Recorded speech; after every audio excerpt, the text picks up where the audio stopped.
Hey everybody, welcome to the Friday Funnies, and this week's word of the week is exoneration.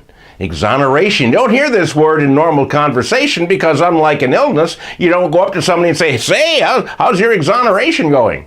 If you divide the word in two, you get Exxon, which sounds an awful lot like that crooked oil company, and you get Iration, which means nothing. But if you rearrange the letters, you get Iran toe, which is not even close to camel toe. Anyhow, none of this is good, but it occurred twice this week.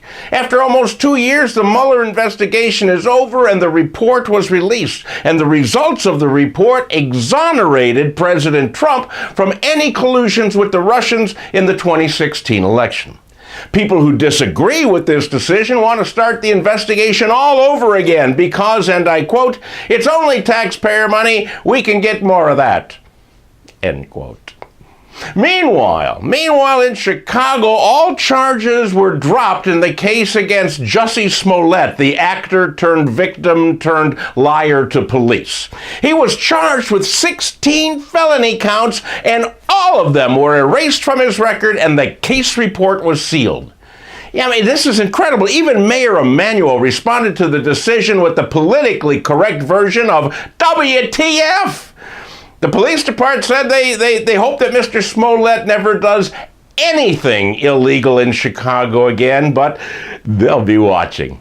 And right now you can continue watching this week's Friday Funnies.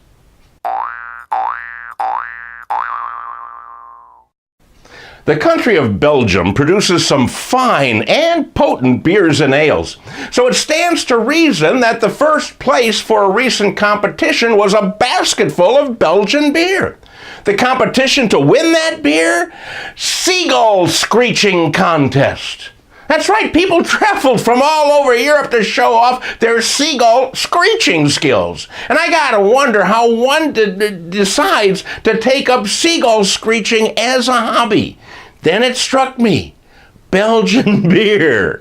Down 2 or 3 of these things and you'll screech until people start to throw popcorn at you. A lawsuit is underway against restaurant chain TGI Fridays.